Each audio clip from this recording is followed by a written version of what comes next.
Hello, hello, hello. Match preview for US Open Cup versus Fort Lauderdale Strikers is coming up on a Wednesday. So we get a home game in the Open Cup, which is nice, a midweek game, and we get to play Strikers. And I've personally never seen the Strikers. So for me, it's going to be a new experience. I will not be shooting fan TV after the game just because of work. It's going to get tight on Thursday if I shoot fan TV Wednesday night. So sorry about that. I'll be back out for Houston for sure. Just posted Toronto's videos from last night with a win. So that's that. We have Ron is not with us. He couldn't make it tonight. We're recording on a Sunday. The video is going to go up on Monday, so Ron was a little busy with family stuff. And we have Scott joining us from the Tailgate Show. It's a Fort Lauderdale Strikers podcast. I'll let Scott say hello and tell us a little bit about your podcast. Hey, good afternoon or evening. I don't know when you guys actually go live with your posting, but anyway, the Tailgate Show, we operate on Blog Talk Radio. You guys can go there, thetailgateshow.us. We actually do our show live every Thursday night from 7 to 9 p.m. And, you know, as you would guess, our main topic is, of course, the Strikers. We get into the NASL. We get into pretty much any kind of soccer in the United States. Even, you know, we even go to Europe. We've got a Brit as one of our co-hosts. He's a big Hammers fan, West Ham. So we talk a little bit about EPL and you know, the international stuff that's going on, everything. And of course, we're about having fun too. So we talk about beer and tailgating and anything that sounds cool. So yeah, check us out. Anybody who's listening, if you guys haven't checked out the Strikers or familiar with the NASL, definitely any Thursday night, give us a listen and see how we do. All right, so that's just a little bit about him. You guys all know me at this point, so we're just going to jump into the match preview. Scott, could you tell us a little bit about the Strikers' recent form, maybe in the league and in the Open Cup, because you guys are the only non-MLS team to advance to this round. I'm all about 90% sure of that, right? Actually, us and the Cosmos too have made it this far. Okay. Yep, yeah, they beat the last round. We beat DC United. And the Cosmos beat New York City FC. So okay. I think the Cosmos are playing the New England Revolution, I'm pretty sure. And then, of course, we're facing you guys. So coming into the last Open Cup game against DC United, we were in really good form except for our last game. We had a match the Sunday prior to the DC United game against Edmonton. We lost that game. It was in Edmonton. We lost 2-1. But prior to that game, we were on a 6-game unbeaten streak. So we were doing pretty well. You know, we did have to go to penalties to take care of Richmond Kickers from the USL in the match prior to the one against DC United. But to be honest, they looked really good. They were a pretty solid team for a third division team. And I think over the years, I don't know how much you guys check out the USL, maybe a little bit since, you know, you have the whole affiliation thing. And I know that's where Orlando came from, but so I'm sure you recognize the Richmond Kickers, but we beat them for a championship. I think our second one. Oh, nice. Yeah. They had a pretty good team. So much respect to them. It took a lot out of us. We weren't playing in our home stadium, even though it was a home game for us. It was on a local college campus, Broward College, actually in Pembroke Pines. You were telling me before the show that you had visited there recently. It was a sweltering day outside and it's a plastic pitch. So it was tough, but we eked out the win and we went up to DC United and did the same. So I think, you know, we started off the season, the NSL season, a little bit slow because we had a pretty long preseason. The team went over to China, played some matches there. They played in something called the Florida Cup. They actually played a couple matches up by you guys. Did you guys play in that too? No, you didn't. We didn't play Florida Cup, but we all are familiar with it because we know that it's here. So right, yeah, we played against Shakhtar. We played against Schalke. You know, a couple of Champions League teams. We played against I want to say Colombian team as well. So we played pretty well. But I think the consensus was that we racked up a couple of injuries from key guys, and I think some guys were just tired. You know, starting off the beginning of the NASL season, excuse me, because of how long that preseason was. So it took us, you know, 3-4 games to kind of get into form. But once we did, and we had another big change for us was our goalkeeper change. We had brought in a guy from Brazil. He played for a couple of teams for a long time in the top league in Brazil, and we all thought, hey, you know, this guy's going to be great. But just didn't work out real well. So we had another guy who was an NASL veteran, Diego Restrepo. He played with Tampa Bay Rowdies for a while. Yeah, tell me about it. He tried out with a couple of different MLS teams. I don't know that he ever played any games in MLS, but he's definitely a veteran in our league. We made that switch. The whole team just kind of adjusted, and the light went off, and the chemistry just kind of developed all at the same time. And since then, we've been terrific. So, all right. And coming into the Open Cup game specifically, what about your last 3 or 4 matches outside of league play? How's that been? Yeah. So the last match before, let's see. One thing I can talk a little bit about is we're actually on a break in our season right now. I don't know. We talked a little bit before, so you told me you're not real familiar with the NASL, but our season is kind of weird. We have a hashtag with the Tailgate Show that we like to characterize our schedule format. We call it Craptastic. I should have worn my Craptastic t-shirt. It's got our commissioner's picture on it with a hashtag Craptastic. If you ever see that online, comes straight from us. Basically, we have a split season like they do in a couple of South American, Central American leagues, where we have a spring season, points champion, a fall season points champion, and then they both get a spot in the cup final at the end of the year. And then there's 2 more spots that are given to the other 2 teams with the best record over the entire season. But we take a little bit of a break right in the middle, and that's what we're on right now. So it's kind of fortuitous for us as far as once we played our last regular season game against Edmonton, and then that following Wednesday we had the Open Cup game against DC United. But now we've been off for another week, and we're still off until we play you guys. You'll be the next match we have, and then after we play you the next weekend, the 4th of July weekend, we go back into our regular season, or the fall season of the NASL. Okay. So we lost that last road game against Edmonton 2-1. It was a close match. We didn't play our best, but it's always been a tough place to go up there to Edmonton and get points. It's kind of the way it is for everyone in our league. The travel there is a nightmare. They have a plastic pitch, and they're just a good defensive team to top it off too. So it's always a tough place to go and play. But leading up to that, we were on a 6-game unbeaten run. I think 4 wins and 2 draws in that stretch. So our form was really good. We were really solid. We went from being almost at the bottom of the league. We jumped all the way up to like 4th or 5th before we lost that last game. And we finished the spring season in 6th place, but we're only 3 points off the leader. The Cosmos won the spring season, and we were only 3 points off them. So we're right in the thick of things. Okay. And then can you tell us, so with that said, I would feel if you don't have league play last week or, this past weekend, and you're not going to have it next till July 4th, that gives you 6 days in between games. So we should see a full starting 11 from you guys, I'm assuming. And what does that consist of? Just tell us about your formation, and then tell us about who fills in where to start. And you already went on the keeper, so you could maybe skip that. Yeah. I think even if we didn't have the break right now, our team would definitely be playing their regular starting 11 against you guys. We did the same thing against DC United, coming off a stretch where that Sunday before we had played a game. The Wednesday before that, we had the Open Cup game. And the weekend before that, we had a game too. So it's like our 4th game in a week and a half there. And we still played all of our starters. So the Open Cup for our league is a big deal because for you guys that aren't as familiar with the NASL, that we're just the sometimes loud and obnoxious little guy off to the side that's always chomping at the bit to try to, some people say compete with MLS. I'm not in that crowd. I don't believe that that's what the NASL should be doing. But there are people that believe that our mission should be to try to compete with MLS and even try to get a D1 status, just like you guys have.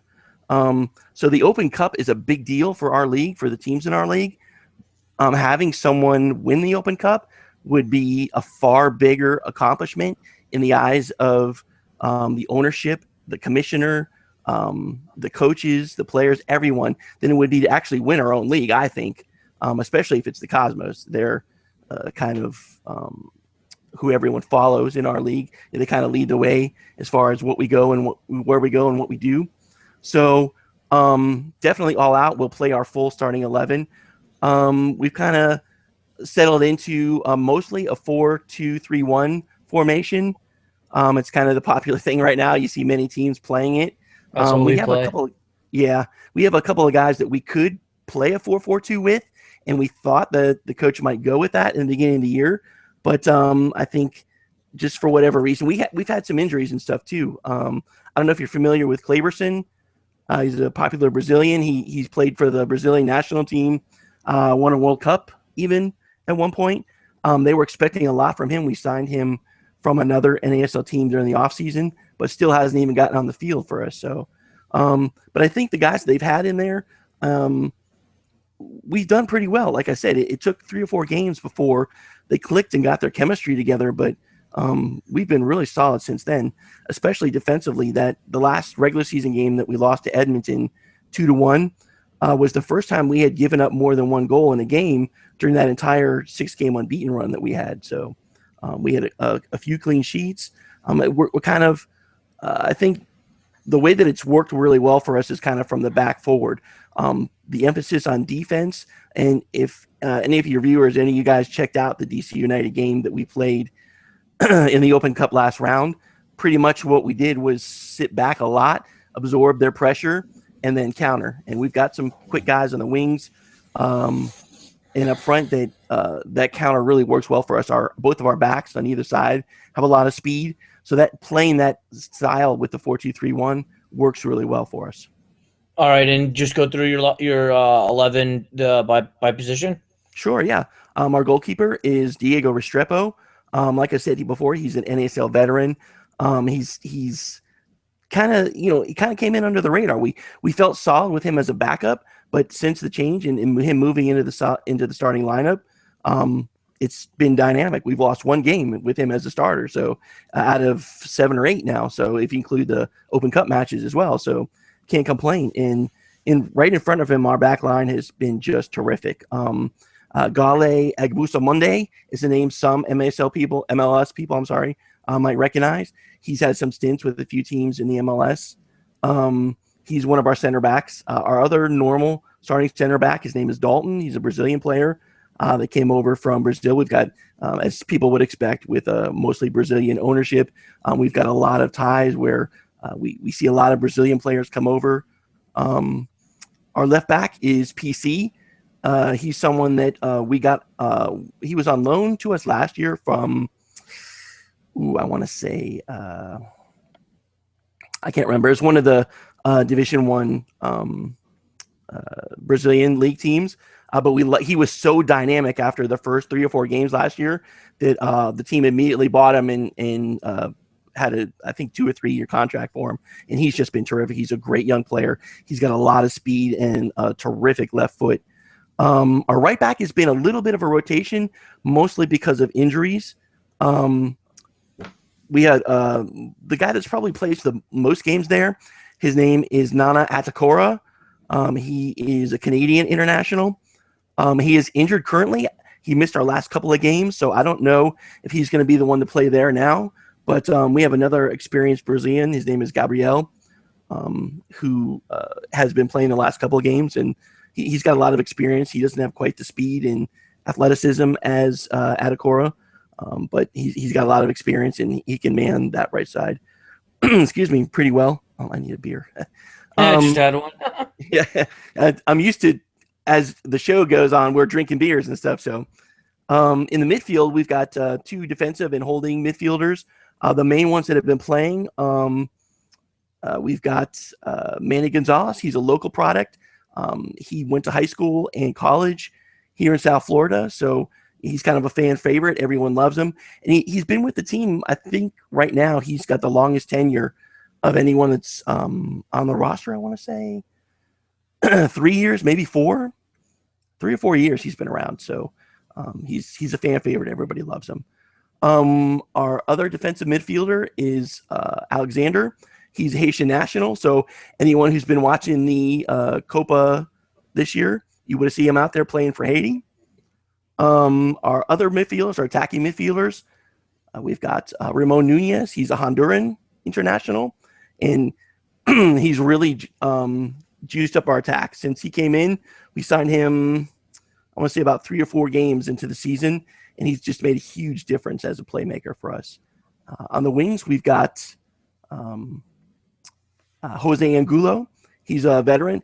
He came from the USL. Actually, used to play for the Pittsburgh Riverhounds 2 years ago. I want to say he was the USL Golden Boot winner, and we signed him last year. And he's really coming into his own. Playmaking, goal scorer, another fan favorite. We really love Jose. On the right wing, we've got Jason Mora.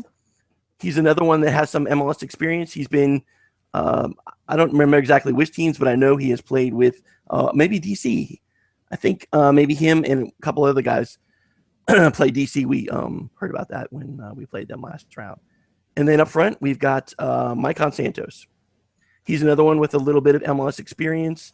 We got him for the Rowdies in the offseason. So he definitely took a step up in the world coming to our team. Yeah, for sure. Everybody's better than the Rowdies. Yeah, no kidding. He's our leading goal scorer. He's your basic number 9. He kind of stands in front of the goal, holds up the ball, distributes. Great in the air. So, overall, what I'd say is we're much better defensively than we are attack-wise. We're still kind of adjusting, getting that chemistry going. Like I said, Ramon Nunez, our playmaker, the center attacking mid, he plays off of the center attacking mid spot. He's been dynamic. He's scored a couple of great free kick goals. So we have a lot of talent, and I think we have a good chance against you guys to give you at least a good game, especially with our rest that we've had over the last 2 weeks. So I'm expecting a pretty good match. All right, and would you say, just based off what you just ran down for us, what I took from that offensively is Nunez is what makes you guys go? Would you say that that's a fair statement? Absolutely. He's definitely the one that controls a lot of the play in the midfield, and off of him, there's a lot of opportunities for Jason Mora and Angulo on the other side to make runs and score some goals for us. When the attack has been better over the last 6 or 7 games during this unbeaten run we've had, it's been with Nunez making the plays and playing off the wings to those guys, and then set pieces with Santos in the air up front. Okay. All right. Well, like you guys, we play, maybe just if some of your viewers are going to check in, or like you guys, we play the same formation. We play a 4-2-3-1. We got big man Joe Bendick, as my co-host would like to say, in net. I don't think he'll play, but he's our regular starter. I think we'll see Edwards. We drafted him in the super draft. He's from UCLA 2 years ago. He played in the last Open Cup game, which was our first one this year. Played very well, and we took care of business in Jacksonville. So I'm glad that happened. They snuck by us in the preseason, and I think that left a little bitter taste in our mouth. So we went there, we handled the business, we got it done. Our team is all about scoring late. We will always get a lead, but we can never close anybody out defensively. We always let everyone back in the game. So our back line is really suspect, in my opinion, and I think in a lot of the other fans' opinions. So, if your strength is in your defense, then that's going to favor us. And if you're going to let us play possession and you're going to sit back and kind of counter, that's going to favor us too, even though we do have problems with teams who play the counter. Chicago comes to mind to me. The Fire always seem to sit back, and they're kind of a hard team for us to get results against. So it could, defensively, I don't think we're that strong. Our defensive mids are strong, and Higuita and Seren both came back last night. Seren was injured and Higuita was out on yellows before that.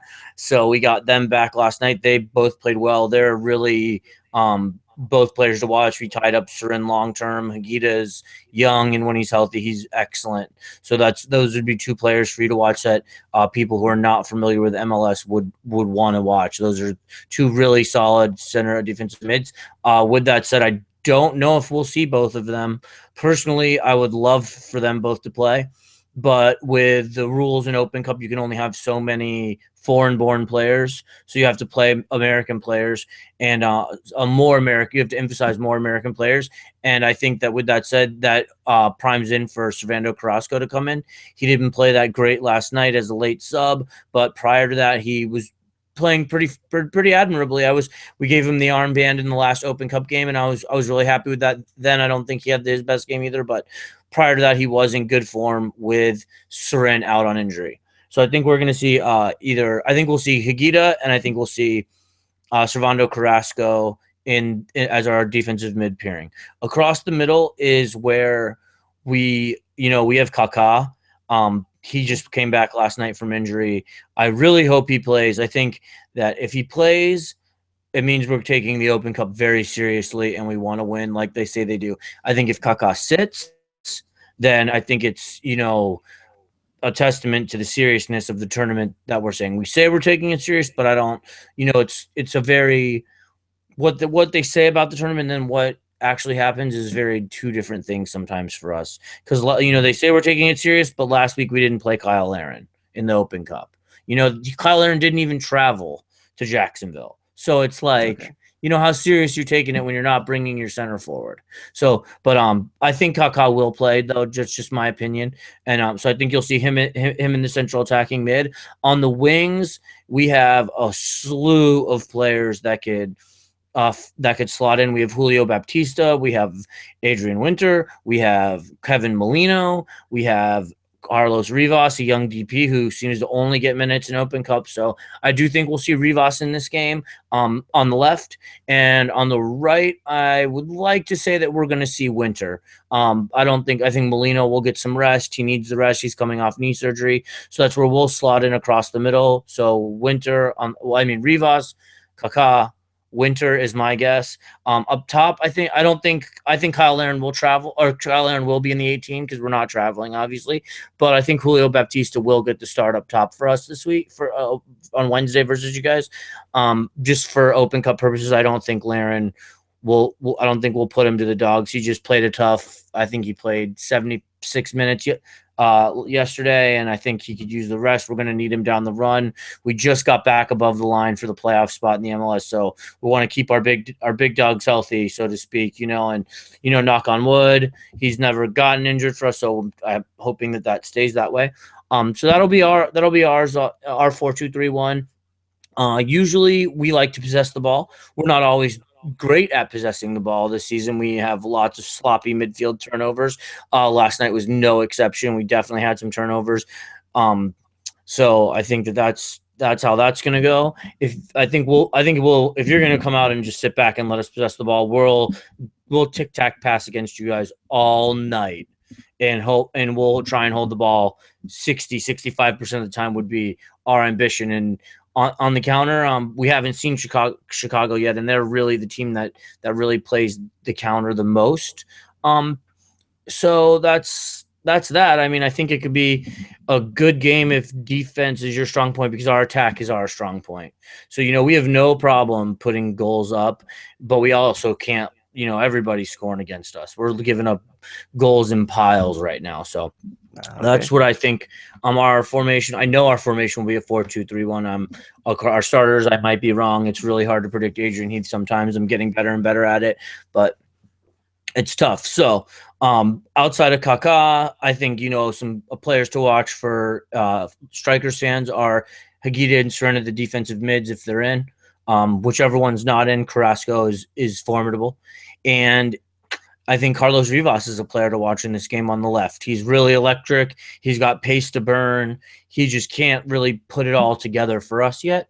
He's a designated player, so he's taking up one of those roster spots for us, but he just can't get a string of minutes together. That's all solid. It's, I think, a lot mental, but he's very young. So that's what I think you'll see from us. You got any specific questions for me, Scott? No, I don't think anything specific. Well, maybe it kind of sounds like you're expecting kind of a mix as far as starters and reserve players, and yep. I mean, to be honest, I don't mind hearing that. Sounds pretty good to me. So if Kaká wants to sit and rest those old bones, by all means, go ahead and do so. well, hold on, my cat's jumping up here. Sorry. No um, worries.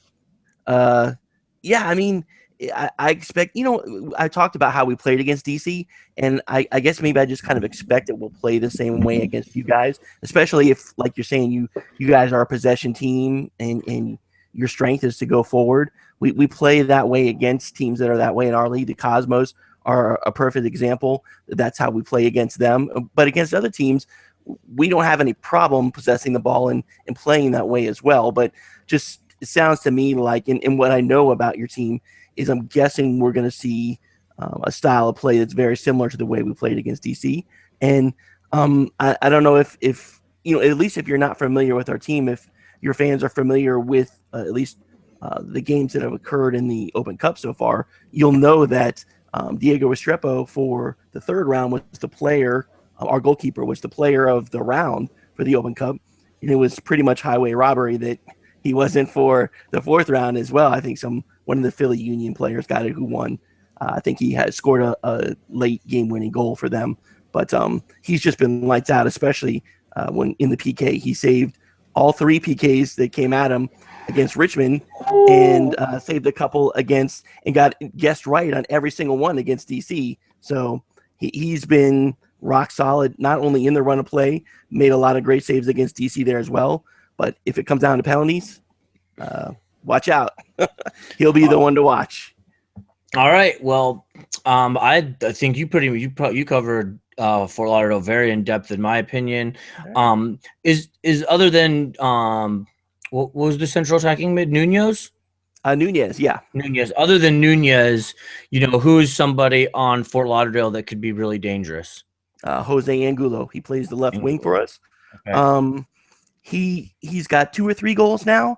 He's got a number of assists, and the more this guy plays, the better he becomes. I can see him, like I said, his career has kind of steadily progressed. After being the Golden Boot winner in the USL, we bought him. He didn't play regularly. He had some fitness issues with the last coach, but this year with the new Brazilian coach, they really love him. He's been out there as a starter, playing on the left wing, which is kind of a little bit of a new position for him. He's always been that sitter up top. But when we signed Santos, they decided to move Angulo out to the left wing, and he's just blossomed. So I think he's definitely another guy to watch. All right. And if you don't, my last question is more about the team traveling. So are your fans, there's some kind of bus I saw and that you spoke of earlier, Yes. Do you think there'll be 100+ Striker fans, under 100? What would I know it's just a guess, but just what do you think?